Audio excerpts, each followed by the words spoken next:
Hey, so it has been quite a while since I've recorded a video, and there are many reasons for that.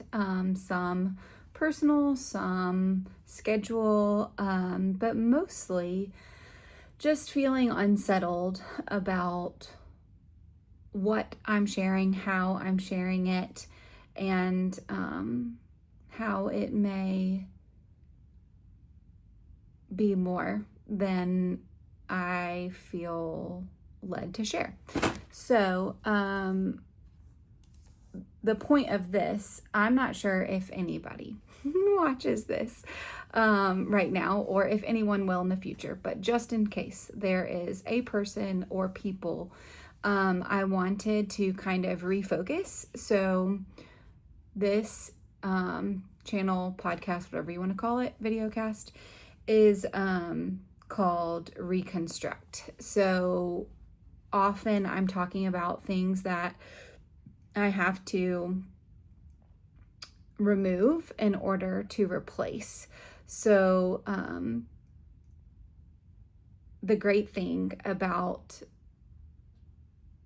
personal work is that it's personal, right? So what method is best for me and how I understand what I need to do might not be the same as you. But the way that I typically understand when something needs to change is knowing something that is and then also what is not.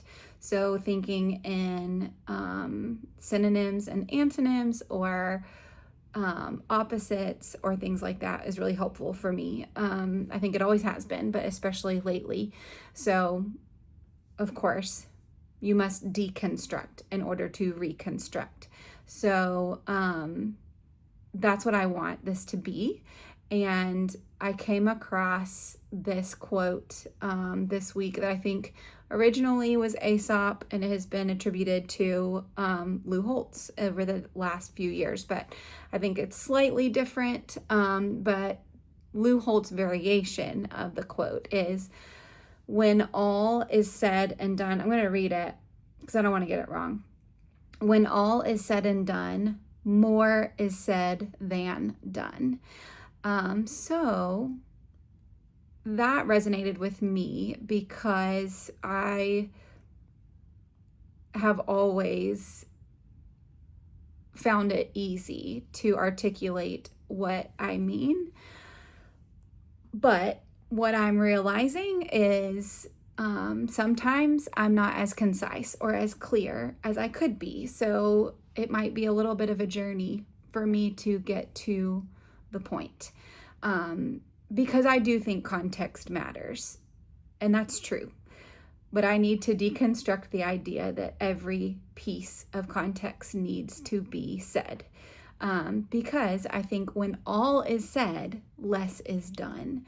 So I'm trying to learn that. And I'm sure the people that live with me in my home would say that they're glad that I'm going to learn that, because I think I do say things and then I say it again in another way. And that is not helpful to the doing. So as it relates to this, I would like to deconstruct the long information and all the context and the stories of where it came from and reconstruct in its place the point. So I started this with just explaining what I understand needs to be deconstructed in my own life in order to reconstruct the new. So what I'm taking down in order to rebuild. So that's what I want to get back to. The only reason I'm doing this one alone is because, like I said, if anyone ever watches this, I think they're going to notice a difference, and I don't want it to be a surprise, and I don't want it to be distracting. So if you've watched any of the old videos, they're longer with a whole lot of context and stories. And if you ever want the context and story, I will be more than glad to share that if it matters to you. But if it doesn't matter to you, hopefully you will be encouraged that these will be much shorter in the future. So if you are deconstructing and reconstructing along with me, I hope this will be helpful. Thanks.